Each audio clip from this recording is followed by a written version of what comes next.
hari ini saya akan meneruskan dengan iman rasuli dari butir pertama dan sambung ke butir kedua.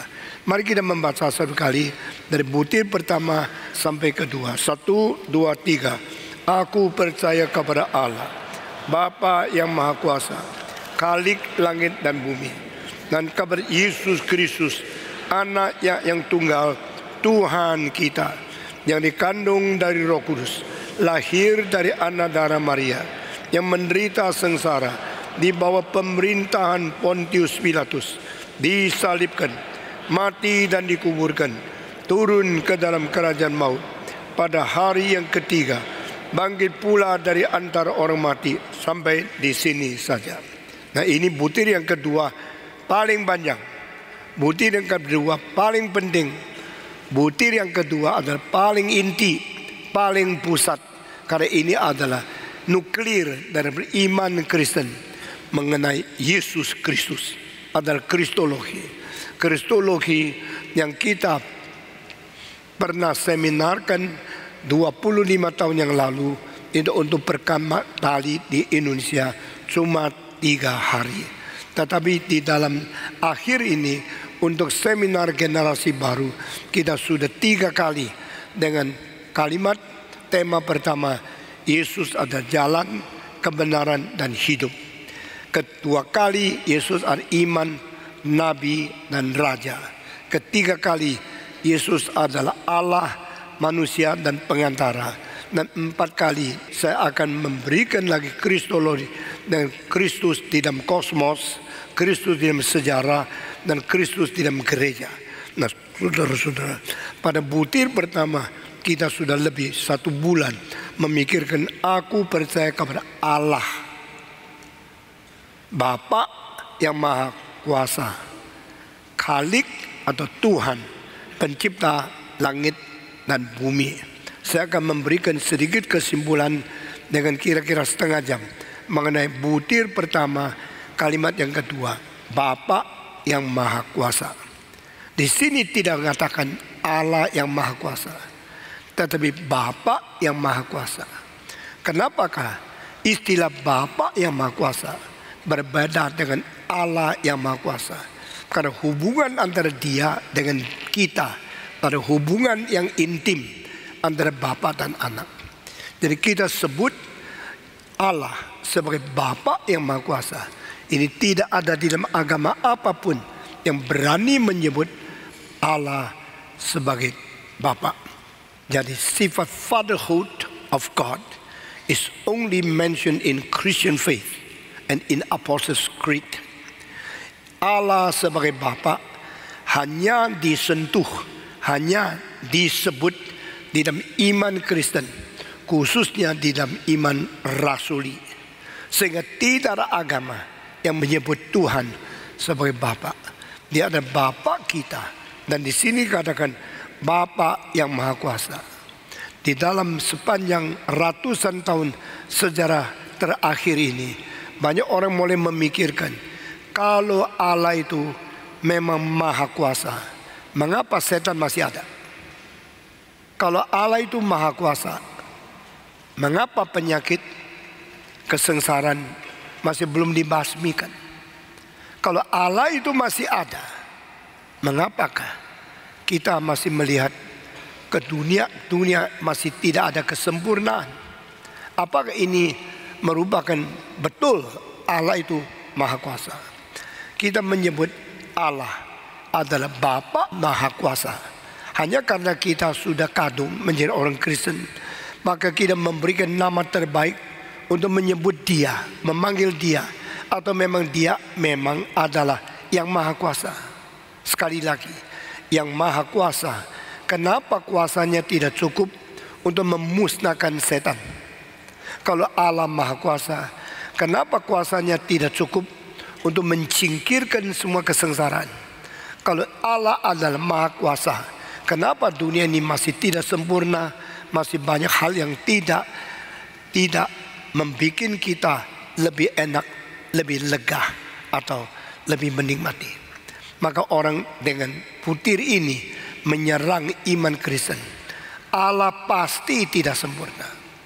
Kalau sempurna, kenapa dia kuasanya tidak bisa menyelamatkan itu? Mungkin Allah adalah maha kuasa, tetapi dia tidak mau menghancurkan setan, memusnahkan kejahatan, dan memberhentikan akan sengsara. Sehingga yang maha kuasa hatinya kurang baik. Sehingga Allah yang maha kuasa pasti tidak maha bajik. Lalu orang Kristen bilang tidak bisa, kebajikan semua dari Allah. Pasti dia maha bajik. Kalau dia maha bajik, tetap ada sengsara, ada dosa, ada iblis. Berarti dia kurang kuasa. Yang baik tidak mampu memusnahkan. Maka maha baik tapi tidak maha kuasa.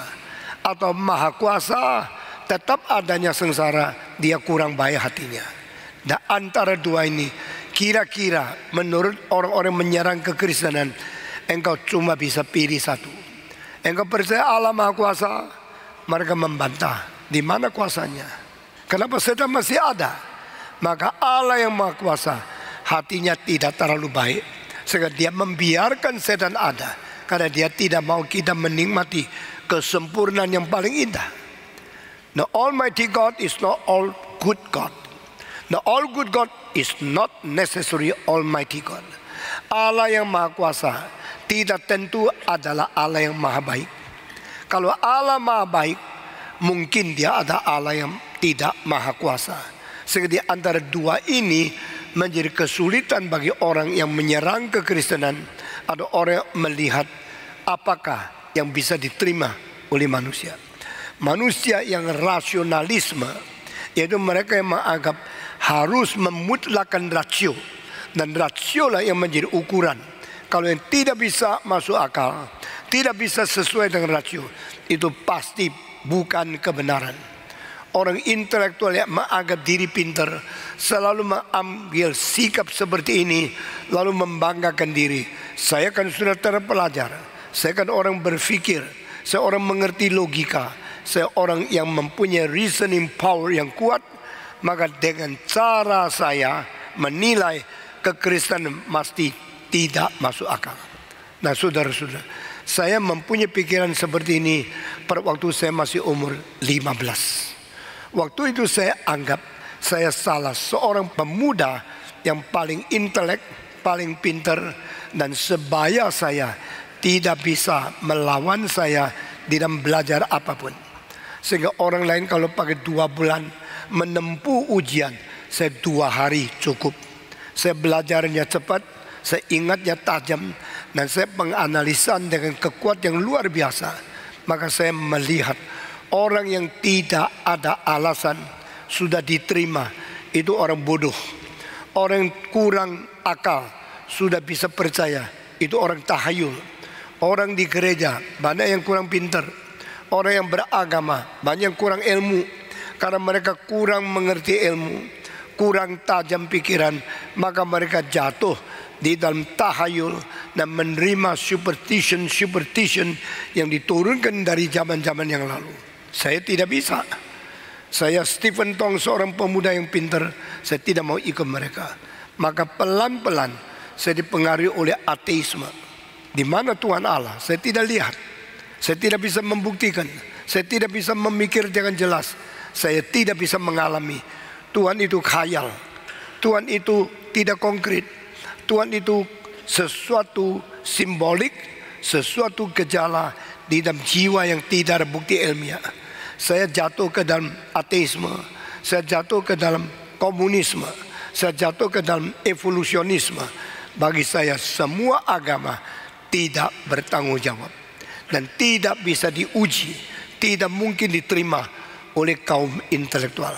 Kesombongan manusia dinonjolkan pada waktu saya kira saya orang yang paling berakal, saya orang paling pintar, saya boleh menolak ini. Nah saudara-saudara sekalian, akhirnya saya mulai mikir, jikalau Kristen tidak masuk akal, kenapa orang Kristen begitu banyak? Jikalau Kristen tidak bisa mengalami ujian akal, mengapa banyak orang yang pintar, ilmuwan, penemu-penemu, inventor, saintis yang terbesar di dalam dunia selama 250 tahun terakhir 300 ilmuwan, 262 adalah orang Kristen. Semenjak kapan? Semenjak revolusi industri Inggris sampai tahun 60-an, di dalam sejarah 300 ilmuwan, 262 orang Kristen, termasuk namanya Newton, Kepler, Galileo, dan orang-orang yang lain penting yang menemukan kloroform, yang menemukan itu gravitasi, menemukan semua ilmu yang paling mutakhir. Di antara mereka hanya 38 orang tidak percaya Tuhan, 262 orang Kristen. How can it be? Kalau Kristen tidak masuk akal, kenapa orang pintar Kristen?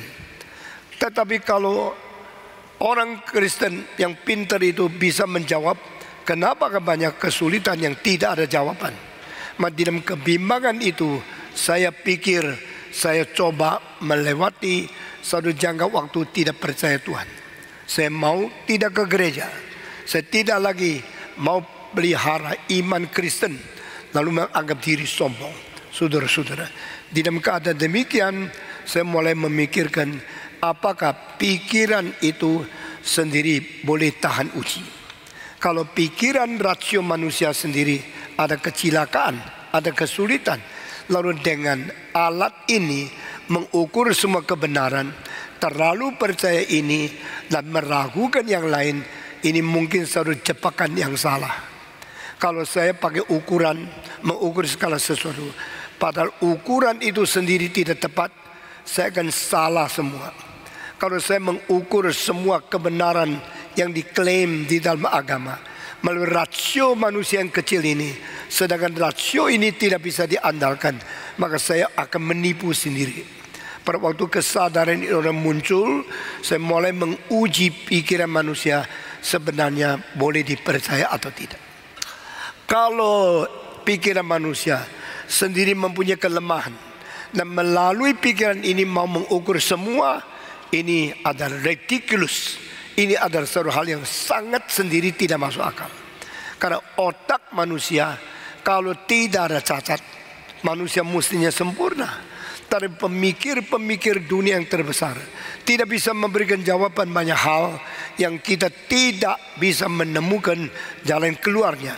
Membuktikan mungkin manusia dengan otak yang terluka atau kekurangan ini tidak boleh memutlakkan diri menjadi ukuran kebenaran Tuhan Allah. Yang disebut Tuhan Allah karena Dia yang mutlak, Dia yang sempurna, Dia yang kekal, Dia yang tidak bersalah, Dia satu-satunya sumber kebenaran.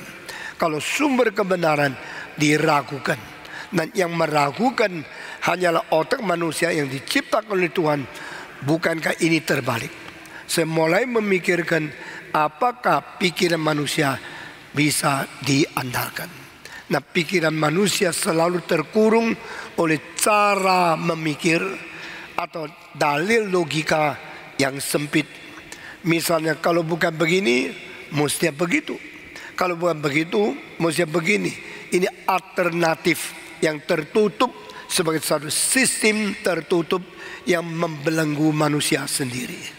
Sedangkan ini adalah sendirinya tidak bisa dipercaya. Maka rasio itu sendiri pasti benarkah? 300 tahun yang lalu seorang filosof Inggris namanya John Locke, dia mengatakan, do not think that there's only two alternatives of rational and contra-rational. Yang disebut rasional yaitu yang masuk akal. Yang disebut kontra-rasional disebut yang tidak masuk akal. Jikalau manusia selalu membagikan segala sesuatu menjadi dua kemungkinan saja, maka rasional and kontra-rasional. John Locke bilang, mungkin tidak ada sesuatu yang bukan masuk akal, juga bukan tidak masuk akal. Lalu ditanya, apakah sesuatu itu juga bukan tidak masuk akal? Dia mengatakan, kalau sesuatu itu melampaui akal, bagaimana? Lalu orang mulai mendengarkan istilah yang baru. not rational, not kontrarasional, but suprarasional. Apakah suprarasional? Waktu itu masih banyak orang tidak pernah mendengarkan kalimat yang disodorkan oleh filosof John Locke. Nah, saudara-saudara, maka akhirnya kita melihat sesuatu open system yang baru di dalam menilai akal sebagai mutlak atau tidak. Sekarang dibatas dengan 1, 2 alternatif, dan ketiga melampaui. Saudara-saudara, John Locke setelah memberikan sesuatu istilah yang penting sekali di dalam sejarah filsafat, supra-rasional. Saya percaya di dalam seluruh pikiran John Locke ada 2 hal di antara yang lain yang sangat menonjol. Satu adalah konsep supra-rasional, dan kedua toleransi. Dia menulis buku mengenai toleransi dan merubah sistem agama di Inggris. Karena agama yang berotoritatif selalu menganggap diri benar, yang tidak sama ditekan, dianiaya, disiksa, dibunuh, dan mereka merasa inilah hak yang seharusnya ada pada mahkamah agama. Dan John Locke mengatakan harus ada toleransi bagi mereka yang pikiran berlain, orang yang keyakinan berbeda, sehingga biar mereka juga boleh hidup di dunia ini, jangan dianiaya, jangan disiksa. Nah, saudara-saudara, negara-negara dan masyarakat yang masih kurang berkembang selalu tidak mengizinkan mereka yang beda pendapat dengan kita eksis. Mereka harus dihancurkan, harus dikucilkan, harus dianiaya karena beda pendapat dengan saya. Nah, saudara, Indonesia, Soekarno dari permulaan sudah memberikan satu slogan, Bhinneka Tunggal Ika. Jalan berbeda, akhirnya sasaran satu. Orang Kristen harus mengetahui sebelum Kristus datang, kita harus toleransi dan kita harus menghargai cara orang lain memilih keyakinan mereka. Nah, ini setelah diterima di seluruh dunia menjadi satu tanda dari masyarakat yang maju, yaitu the freedom of religious faith. Kepercayaan agama harus dasarkan kebebasan orang, tidak ada paksaan. Dan gereja ini salah satu gereja yang toleransinya sampai yang mau ikut kebaktian boleh, yang mau pergi silakan, yang setuju reform diterima, yang tidak setuju tidak dipaksa. Karena kita tidak mau ada paksaan sebagai dasar iman. Kita mau kerelaan, pengertian sebagai dasar iman. Maka harus dijelaskan dengan setuntas mungkin, dengan khotbah yang serumit mungkin, sampai engkau mengetahui why I believe. Pada waktu engkau mengatakan I know whom I believe, baru engkau menjadi orang beriman yang sungguh-sungguh. Nah, saudara-saudara, inikah atau itukah?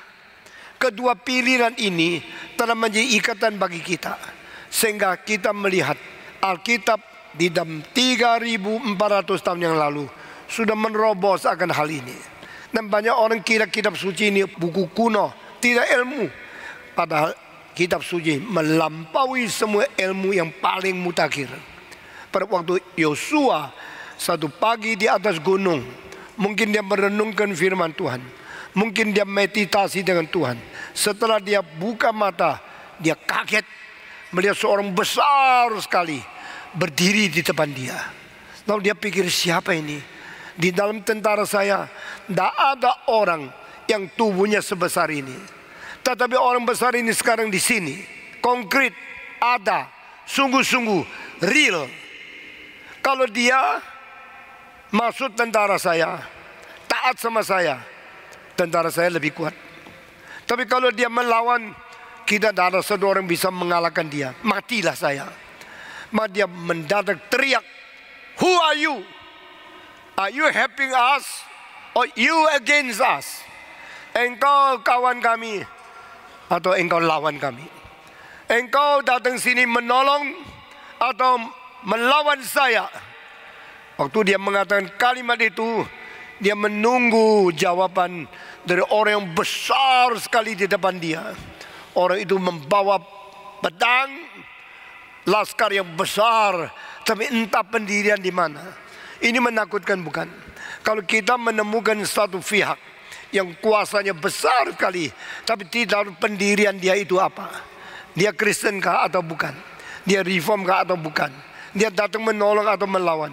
Dia datang membunuh atau membantu kita? Kita tidak tahu. Kita pasti kaget, takut. Maka Yosua tanya, who are you? Are you helping us? Or you are against us? Engkau membantu kami atau engkau melawan kami? Lalu orang itu menjawab, aku tidak membantu kamu. Wah, cilaka. Kalau ini orang begitu besar, begitu gagah, begitu perkasa, tidak membantu saya mungkin diperkes mati. Saya kalau dibunuh, saya binasa. Lalu bagaimana? You are not helping us? No, I am not helping you. Lalu pikir Yosua pasti dia melawan kita. Lalu disambung dengan kalimat, aku juga tidak melawan kamu. Baru lega sedikit. Bukan membantu, tapi bukan melawan. Yang tidak bantu juga tidak lawan itu apa? Itu meca. Meca tidak bisa bantu saya, juga tidak bisa melawan saya. Di kayu kok. Lalu ini siapa? Ini orang. Who are you? Are you helping me or are you against me? I am not helping you. I am not also against you. Dari saudara-saudara, di dalam kalimat itu mengandung satu kemungkinan ada jalan ketiga. Jalan ketiga itu satu open system. Jalan kedua di dalam itu satu closed system. Engkau membantu atau melawan, membantu atau melawan. Engkau kawan atau lawan, engkau musuh atau teman. Dia bilang, saya bukan temanmu, saya juga bukan musuhmu. Saya datang bukan membantu kamu, juga bukan melawan kamu. Lalu dijawab lagi kalimat sambungan, aku datang untuk memimpin kamu. Wah, baru Yosua minder, tambah lega sama sekali. Saya sekarang tidak tersendiri. Saya memimpin serdadu. Mungkin kira-kira hampir 600.000 tentara di bawah saya. Sekarang saya yang kecil ini menemukan orang yang besar ini, dia mau apa sama saya? Kalau saya dibunuh, 600 semua tentara Israel akan hancur. Karena pemimpin yang baru bukan saya, adalah orang besar yang mematikan saya. Mereka akan lari, mereka akan takut seperti zamannya Goliat sama zamannya Daud selanjutnya. Saudara-saudara, tapi waktu orang itu mengatakan, I'm not helping you, neither I'm not against you. Saya bukan menolongmu, saya bukan melawanmu, saya memimpinmu. Nah, ini kemungkinan yang ketiga. Waktu kemungkinan yang ketiga muncul, sekarang pengharapan mulai tertekankan. You are guiding us, leading us to fight, so I'm not afraid. Sekarang aku tidak usah takut. Nah, ini jawaban Tuhan. Saudara-saudara, di dalam sejarah manusia, manusia terikat oleh inikah atau itukah, either or this or that. Yang inikah atau yang itu. Kalau bukan begini pasti lawannya. Kalau bukan lawan pasti begininya. Tuhan mempunyai pikiran yang berbeda. Jadi pertama kali di sejarah, bukan either, bukan all, tetapi another possibility. Itu dari Alkitab. Saya makin menyelidiki Alkitab, makin kagum, makin terkejut. Bijaksana Tuhan jauh lebih tinggi dari bijaksana agama apapun, filsafat agama pun, atau kebudayaan manapun.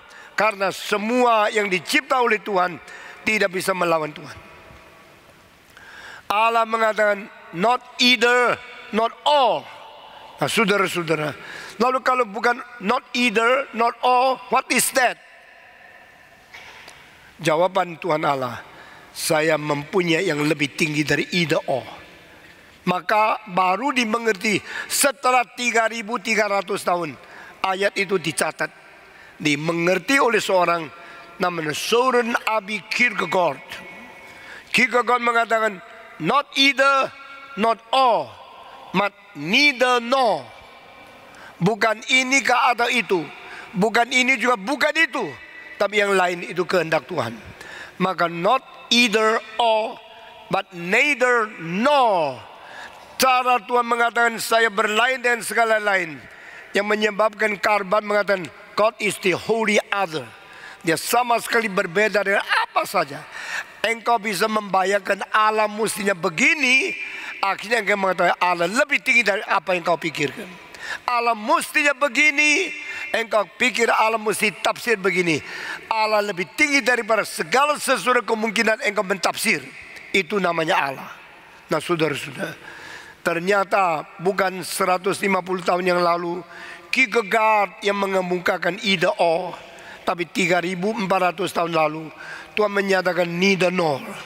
Dari sini kita melihat kelampauan, keindahan Tuhan itu lebih tinggi dari semua kebudayaan, semua agama, dan semua filsafat yang ditemukan oleh manusia. Saudara-saudara, Allah mengatakan saya bukan membantu kamu, saya bukan melawan kamu. Ini adalah pikiranmu yang sempit. Saya bukan membantumu, saya bukan pembantu, saya bukan musuhmu, saya tidak melawan engkau, saya memimpin engkau. Di sini meninggikan, lebih melampaui dari pikiran manusia yang sempit, yang terkurung dan terbatas itu, memberi satu jalan untuk saya. Waktu saya umur 16, saya pikir kalau begini, saya terima komunisme, terima ateisme, terima evolusionisme, terima dialektikal materialisme.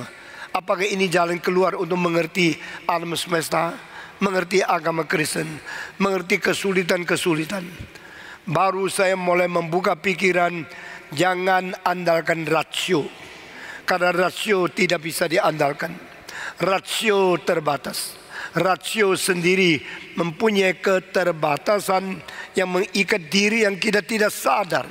Kalau kita tidak sadar bahwa rasio itu mempunyai batasan, lalu memakai rasio yang terbatas untuk menilai Tuhan, itu bukan saja tidak cukup, itu sebenarnya sudah kurang ajar. Banyak orang intelektual di dunia ini anggap diri lebih pintar dari Allah, lebih pintar dari kitab suci, lebih pintar dari iman orang Kristen, lebih pintar dari pendeta-pendeta. Itulah waktu saya masih umur 16. Lalu di dalam setengah tahun saya berdoa, Tuhan, jikalau engkau adalah Allah yang sejati, nyatakanlah engkau bisa menjawab pertanyaan saya. Ateisme, evolusionisme, dialektika materialisme, dan juga saya adalah seorang komunis waktu itu. Tolong saya, rubah saya menjadi anakmu yang mengerti kebenaran. Saya akan terlepas daripada ikatan rasio dan menerima. Nah saudara, dari John Locke, dari Kierkegaard, dari Yosua, 3 tahap ini engkau melihat. John Locke mengatakan suprarasional, nah Kierkegaard mengatakan either or, tetapi Allah mengatakan neither nor. Melalui Yosua semula digugah. Jikalau rasio bukan kekal, rasio bukan mutlak, jika rasio bukan sempurna, rasio ada keterbatasan. Lalu bagaimanakah dengan rasio yang keterbatasan itu untuk menilai Allah yang tidak terbatas? Itu tidak benar, bukan? Maka saya mulai meloncat, pikiran saya mulai meloncat. Akhirnya saya pakai satu metodologi. Waktu itu adalah kira-kira 60 tahun yang lalu. Tidak ada pendeta yang terlalu pintar, tidak ada orang reform yang mengajar. Orang reform kalau mengajar ketat, sulit, sampai engkau ngantuk. Tapi kalau engkau sudah ngerti, engkau tidak mau dengan khotbah yang lain, karena engkau mengetahui kebenaran harus dipertanggungjawabkan seperti ini. Saudara-saudara, 60 tahun yang lalu, saya zaman dulu tidak seperti sekarang. Sekarang banyak anak teologi yang pintar, banyak profesor yang penting yang diundang, banyak orang yang mempunyai buku yang banyak di perpustakaan.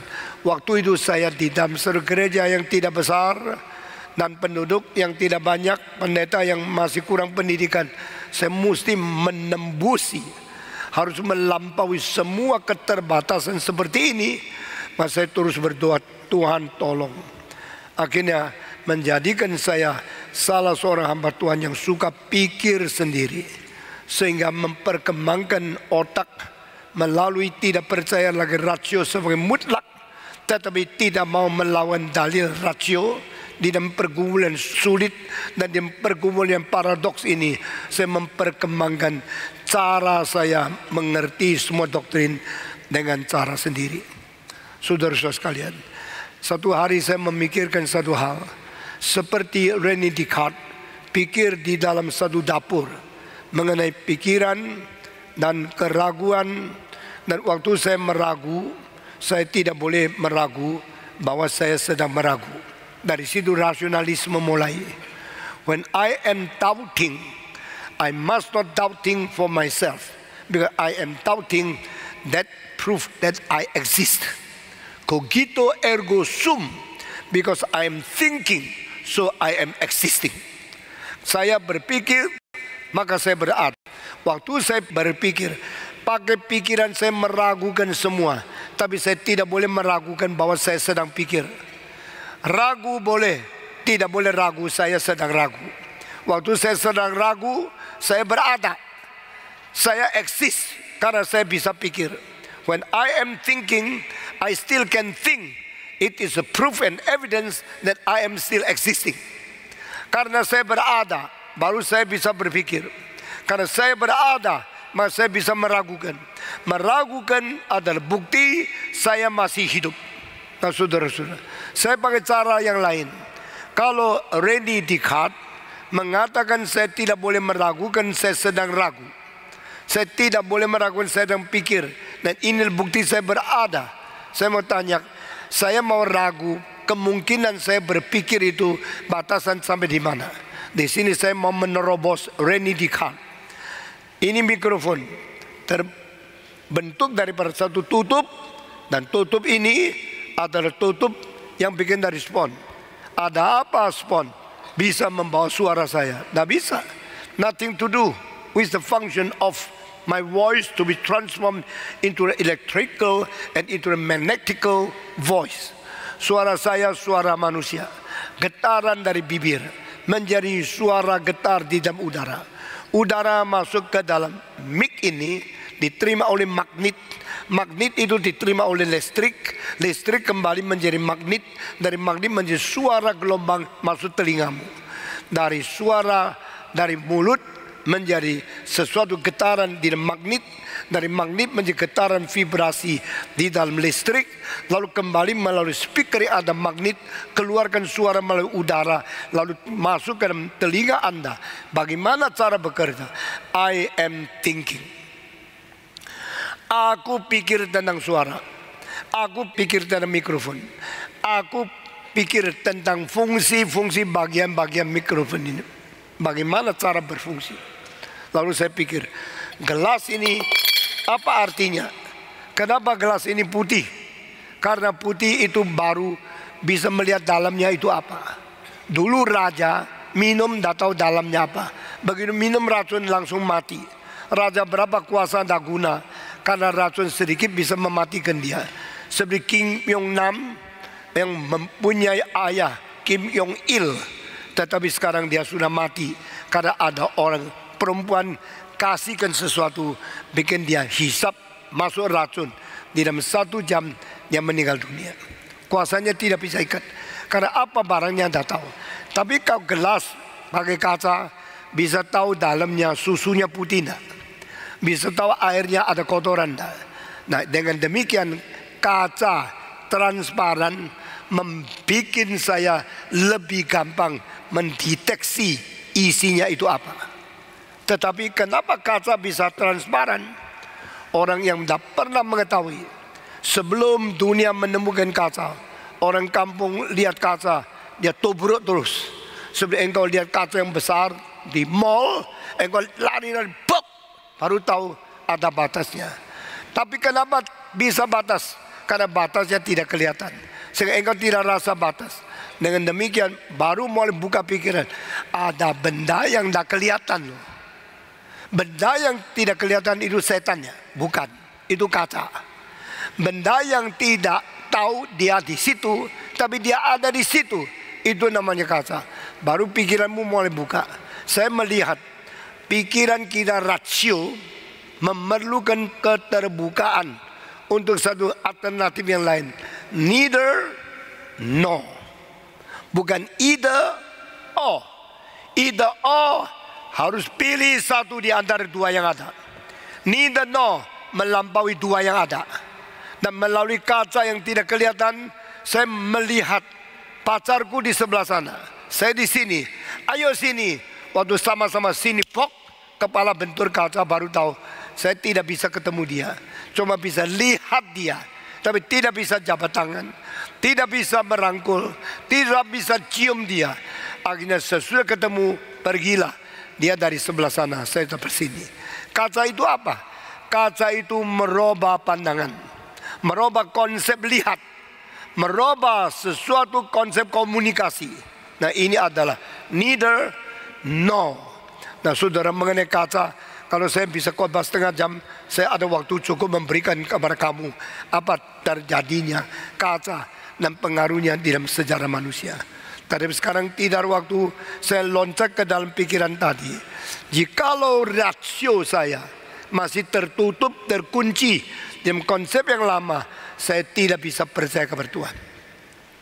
Yang bisa percaya kepada Tuhan adalah mau melampaui kemungkinan either or yang membatas.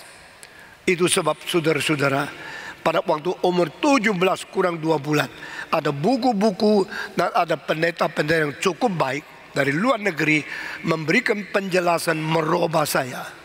Akhirnya saya mulai tunduk kepala kepada Tuhan. Saya mulai merendah hati dan saya berkata, Tuhan, jika Engkau sudah jawab saya berjanji keliling dunia menjawab pertanyaan orang lain. Saya tidak tahu siapa selain saya yang pernah berdoa seperti ini. Pada waktu masih umur 16, if you answer my question, my God, I promise you, I will go to all over the world to answer the questions of other people, young intellectuals and the teenagers, which they have a lot of doubt, skeptic toward your word. Banyak pemuda-pemudi, remaja-remaja pintar yang pakai rasio mereka meragukan Tuhan. Tolong kasih kekuatan kepada saya, beri pengertian kepada saya. Lalu saya pergi, saya janji kepada Engkau ke seluruh dunia menjawab pertanyaan-pertanyaan mereka. Sekarang saya sudah tua, saya masih menjalankan apa yang saya janji kepada Tuhan.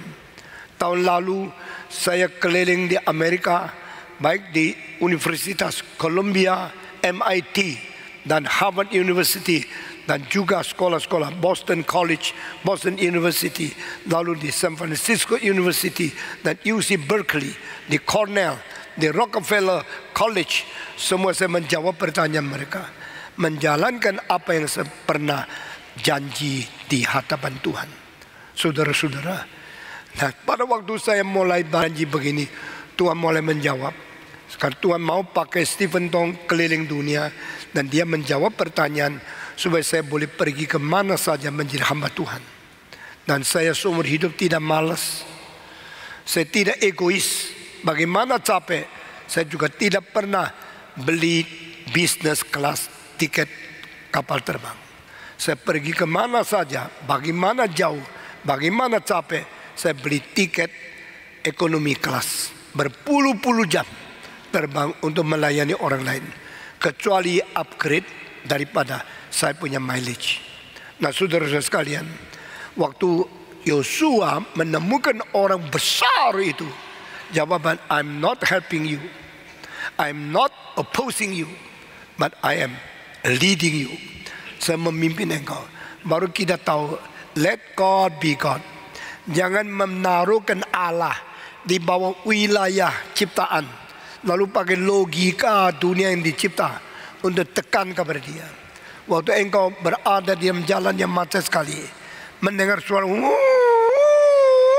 engkau lihat ke belakang, polisi mempunyai mobil yang semau sendiri, jalan melawan semua peraturan. Akhirnya dia mau di depan. Saya mau tanya, polisi, kenapa engkau tidak mengikut peraturan? Kenapa engkau merebut di depan? Engkau akan bunyi-bunyi suara keras, seluruh jalan diganggu, dan engkau mau memimpin. Dia mengatakan, saya bukan taati perintah, saya bukan melawan perintah, saya melampaui akan hukum lalu lintas. Kenapa engkau melampaui? Karena aku yang mencipta. Aku menciptakan dalil ini, aku mempunyai hak melampaui dalil ini. Demikian Tuhan Allah. When God is over, is transcending, is supra than the rational things He deserved. Allah berhak, Allah bermutu, Allah layak melawan semua peraturan, karena semua peraturan dibikin oleh Dia. Dia bukan sengaja melawan, Dia menyatakan Dia melampaui semua. Sebagaimana polisi melampaui peraturan lalu lintas karena dia berhak. Itulah. Dari sini kita membentuk kembali bagaimana saya percaya kepada iman Kristen. Bagaimana saya menerima wahyu Tuhan yang tidak masuk akal, saudara-saudara. Dan terakhir saya menemukan pada waktu saya pikir ini, sudah bosan pikir semua. Saya pikir bagaimana pikiran saya pikir. Ini terakhir. I think about this, about that. Now everything I put it down and I want to think how my thinking is thinking. Maka pada terakhir ini dengan pikiran memikirkan bagaimana pikiran berpikir. To think how my thinking is thinking. Nah di sini saya menemukan satu kesulitan yang paling besar. Yang mikir siapa? Otak. Yang dipikir apa? Otak. Pikir tentang apa? Tentang otak bagaimana berpikir. Dari yang pikir sama yang dipikir itu satu. Yang pikir subjek, yang dipikir objek. Subjeknya otak, objeknya otak. Lalu pikirannya adalah bagaimana otak berpikir. Mungkin tidak, menjadi tidak mungkin. Di situ saya mulai menemukan the limit of the rationality, the limit of reasoning power. Buntulah kesulitan manusia di dalam hal pikiran. Sehingga rasio bukan mutlak. Rasio ada keterbatasan. Waktu rasio dipakai untuk memikir, pada rasio sebagai pemikir yang memikir, rasio yang sedang dipikir dengan mau tahu yang memikir itu bagaimana berpikir, maka yang pikir ada yang tidak dimengerti. Yang mau dimengerti ada yang dipikir. Yang dipikir sedang dipikir oleh yang memikir. Yang memikir sendiri tidak tahu bagaimana berpikir. Semua kacau balau menjadi satu. That is the limit of the rationality. And that is a mixture between nationality as subject and as object. Akhirnya saya menyerah. Pada waktu saya sudah mengerti semua ini, saya berani menjadi hamba Tuhan yang rasional tapi bukan rasionalis. Apa artinya rasional? Saya bertanggung jawab. Saya harus pikir tuntas. Apa saya tidak rasionalis, tapi saya tidak memutlakkan rasio sebagai Tuhan. Saya pakai ciptaan Tuhan rasio untuk memikirkan Tuhan. Tapi Tuhan adalah Tuhan, rasio adalah rasio. Rasio dicipta oleh Tuhan, rasio bukan Tuhan. Allah menciptakan rasio, Allah bukan rasio. Allah harus lebih tinggi dari rasio. Itu sebab iman tidak boleh dikurung oleh rasio. Iman tidak boleh dibatas oleh rasio. Iman tidak boleh takluk menjadi budaknya rasio. Iman harus melampaui rasio. Itu sebab biar orang rasional menyerang. Bagaimana menyerang? Tuhan diamin. Saudara masih ingat Da Vinci Code? Masih ingat ada buku itu? Saya beli. Masih ingat ada film itu? Saya nonton. Masih ingat ada orang yang berani tulis Da Vinci Code, namanya Dan Brown. Saudara-saudara, semua saya ikuti dan saya membuat satu seminar untuk menjelaskan ketidakmungkinan Da Vinci Code. Sampai di Jakarta saja 7.000 orang yang mengikuti seminar itu. Dan di seluruh Asia Tenggara lebih 48.000 yang ikut Da Vinci Code yang saya pimpin. Saudara-saudara, saya tanya, waktu buku itu ditulis, dijual 60 juta jilid. Seperti Kristen mau hancur, seperti Kristen akan dirobohkan oleh seorang namanya Dan Brown. Tapi sekarang Da Vinci Code sudah lewat lebih daripada 20 tahun. Kristen robot tidak. Tidak. Kenapa? Manusia dengan otak mau melawan Allah yang melampaui otak, itu tak mungkin. Engkau bilang kalau manusia Kristen yang otaknya jelek, yang pikirannya rendah, pengetahuannya masih primitif, gampang dihancurkan.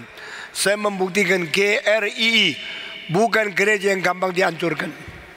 Saya membuktikan GRI adalah bertanggung jawab menjelaskan firman Tuhan untuk mentaklukkan kaum intelektual yang tertinggi, dan mereka akhirnya tetap bersembah sujud kepada Tuhan dan tidak akan dirobohkan oleh Dan Brown. Saudara-saudara, dengan semangat seperti ini, dengan keberanian seperti ini, kita tampilkan kita sendiri di hadapan dunia intelektual.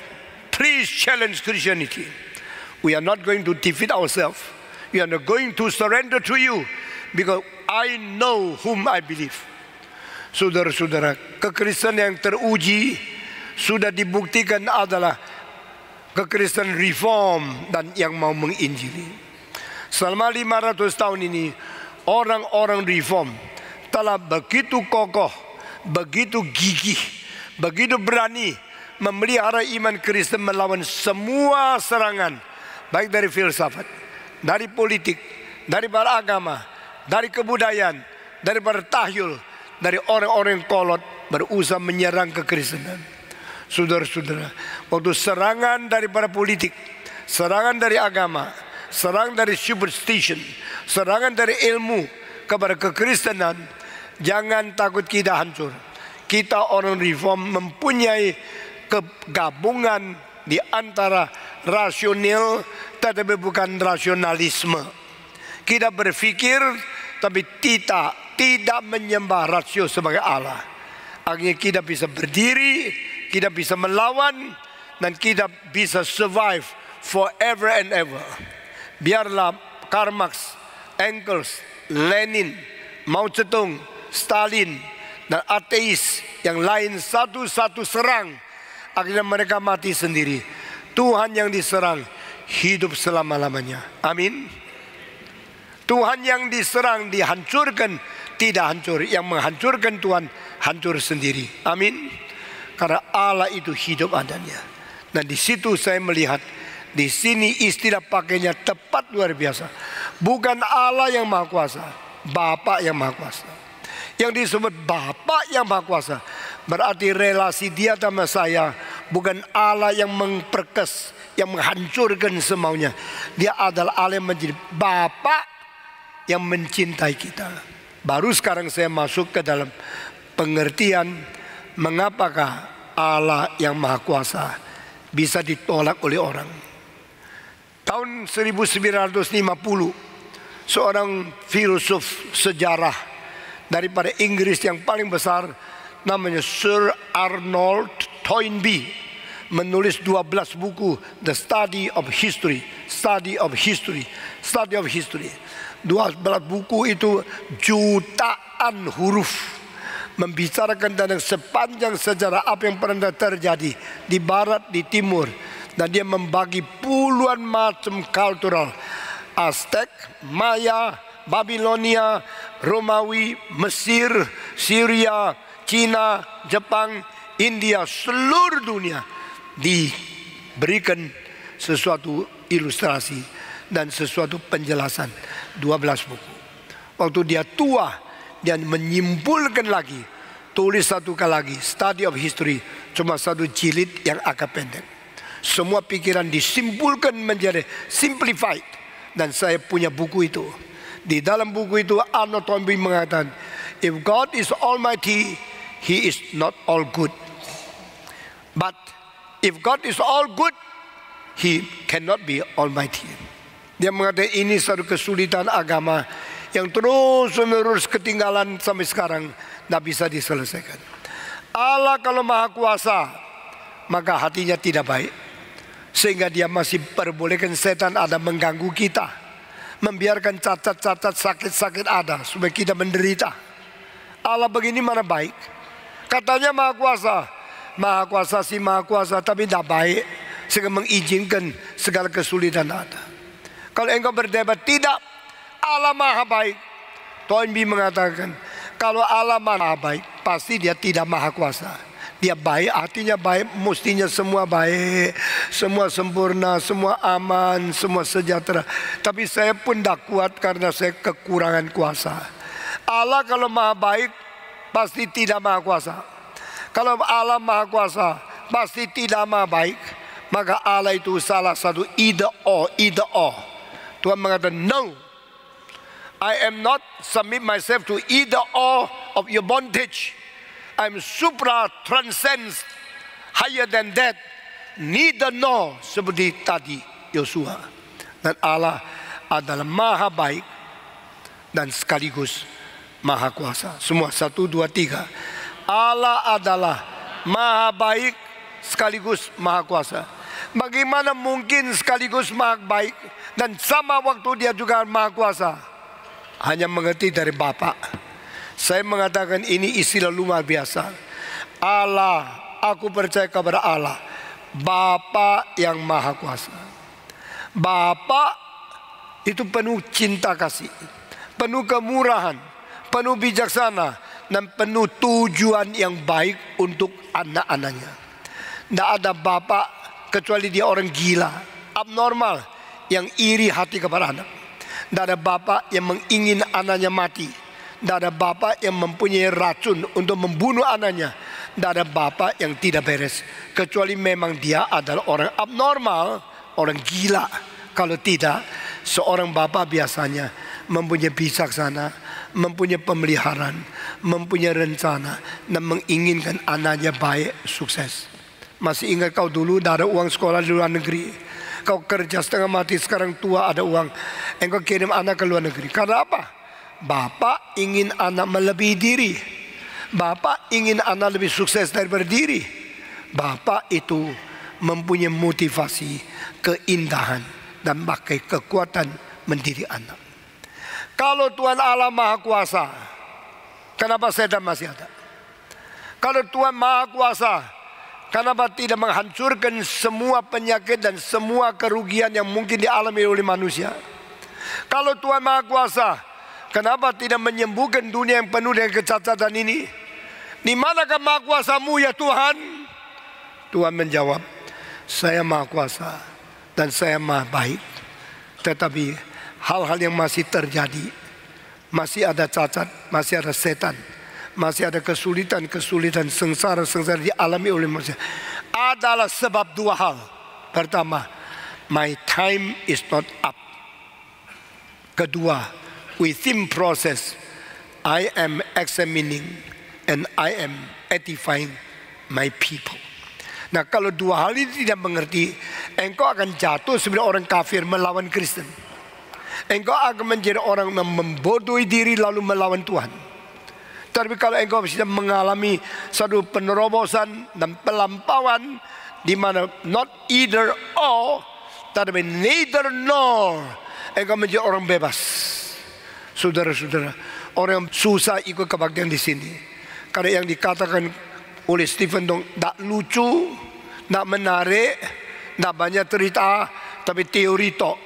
Tapi kalau engkau sudah biasa dengar khotbah sini, engkau dengar lagi khotbah yang tidak bertanggung jawab, engkau akan jengkel setengah mati.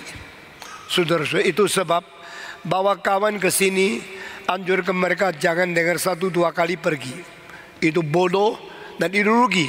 Kalau dengar sampai sudah masuk, dengar sampai sudah mantap, engkau mengetahui seumur hidup engkau tidak akan digoncangkan sembarangan oleh siapapun.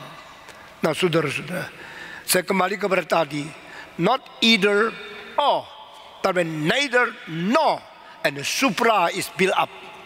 Allah mempunyai sifat melampaui, sifat transcendent, sifat supra sekarang di build up menjadi satu kelebihan dari segala sesuatu.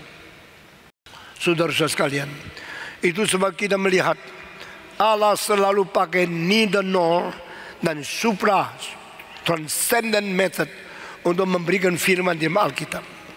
Waktu engkau baca Alkitab, jangan seperti orang Farisi, saya sudah baca banyak, saya sudah tahu banyak. Akhirnya mereka sambil tahu, sambil tidak tahu. Karena mereka baca kitab suci berhari-hari, bertahun-tahun. hafal beratus-ratus ayat. Tapi waktu Yesus turun mereka bunuh dia karena dia tak ngerti. Apa gunanya baca Alkitab tapi tidak ngerti? Apa gunanya sudah mengetahui menghafal banyak kitab suci akhirnya menjadi musuh Tuhan? Tuhan mau orang dengan hati yang murni, buka kepada Dia. Biar Tuhan sendiri yang bekerja dalam hati kita. Lalu kita menjadi orang yang melampaui ide alternatif yang bersifat mengikat dan membatas. Saudara-saudara, tadi saya menyinggung dua hal. Saya bapamu, waktu saya belum sampai. Anak bilang, kenapa Papa nak kasih saya uang sebanyak mungkin? Engkau banyak uang kan? Papa menjawab, saya banyak uang. Kenapa nak kasih saya? Engkau maha kuasa, maha ada, tapi tidak maha kasih. Sama seperti Allah, maha kuasa, tapi tidak maha baik. Kenapa tidak kasih saya? Bapak mengatakan, saya tidak boleh memberi banyak kepada engkau. Kenapa? Kalau saya kasih banyak, saya merusak kamu. Itu melawat pendidikan saya.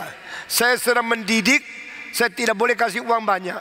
Semua orang kaya yang kasih anak banyak uang merusak anak. Tapi kenapa saya mengatakan kamu anak orang kaya bahaya? Karena kamu dilahirkan di keluarga kaya, sehingga kamu tidak mempunyai kesempatan perjuangan yang cukup. Karena apa? Mau apa dikasih? Mau apa dikasih? Sekarang saya tanya, anak minta apa terus dikasih, betul tak? Jawab. Anak minta apa saja, Papa terus kasih. Minta apa dikasih, betul tidak? Baik tak? Tidak baik. Kalau engkau mengerti ini, baru mengerti apa yang disebut di sini. Allah yang maha kuasa tidak memberi segala sesuatu menurut doa kita. Kalau engkau doa apa dikasih, doa apa dikasih, kau sudah mulai dibuang oleh Tuhan. Yang kau doa tidak dikasih, baru membuktikan Tuhan mengasihi engkau. Kalau saya cinta kamu, saya terus membombong kamu, saya orang gila, kamu orang rugi. Tetapi kalau saya cinta kamu, saya beritahu ini bahaya, itu bahaya. Itu tandanya cinta. Amin. Saudara-saudara sekalian, bagaimana boleh seorang ayah yang ada uang semua kasih anak? Maha kuasa dan maha baik itu merusak semua. Sehingga saya mampu pun saya tidak boleh kasih anak. Jadi anak saya lebih sulit dari jadi anak orang lain. Jadi pendeta anak saya lebih sulit dari pendeta yang bukan anak saya. Engkau semua mengetahui saya keras sekali sama anak-anak saya. Karena apa? Karena mereka harus dilatih untuk berjuang, harus mengalami kesulitan. Baru kesuksesan itu kesuksesan yang bisa tahan uji. Tetapi kalau kesuksesan anak karena dibantu oleh anak, presiden ingin anaknya jadi orang yang besar, terbantu dia, itu melumpuhkan dia. Nah, ngerti ya sudah? Saudara-saudara, biarlah anakmu berjuang sendiri, mengalami kesulitan, kepahitan, dan segala kecacatan. Dan akhirnya dia menangani, dia mengalahkan semua. Baru dia jadi. Itulah papa yang baik. Dan itulah anak yang bahagia. Ngerti? Jangan kira di gereja ini engkau dipuji terus. Tidak ada. Jangan kira di gereja ini pendeta terus membombong kamu. Tidak mungkin. Inilah gereja di mana orang kaya dapat marahan, di mana orang semua dapat latihan. Karena Tuhan tidak mau kita menikmati kemahakuasaan Dia, akhirnya kita menjadi orang yang tidak bertanggung jawab, tidak berjuang dan gagal. Nah, hari ini saya khusus menambah bagian ini untuk memberi pengetahuan kepada saudara bahwa yang maha kuasa juga adalah maha kasih, maha baik. Tetapi karena dua ini menjadi satu, masih ada unsur lain bikin kita tidak bisa nikmat. Mengapa saya harus miskin? Mengapa saya harus sakit? Mengapa saya harus gagal?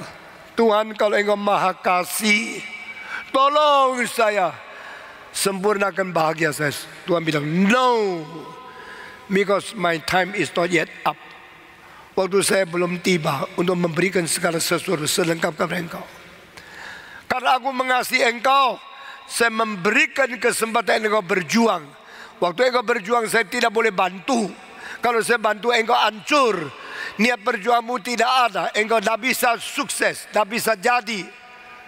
Semua ingat ya, anakmu yang dimanja besok akan rusak semua. Anakmu yang dilatih besok akan jadi. Anakmu yang boleh tidak usah kasih banyak uang, jangan kasih taruh banyak. Mereka mengalami kesulitan. Anak saya waktu kecil, Pak, saya mau beli kamera. Ada uang berapa? Tidak ada. Uangnya di papa. Papa kasih beli. Tidak. Kau ada uang saku, ada uang jajan, jangan makan jajan. Kumpulkan uang itu sampai kira-kira 50% dari kamera saya belikan. Tapi kamera tidak bisa lebih dari berapa ratus ribu. Dengan latih begini dia tahu dia ada kewajiban.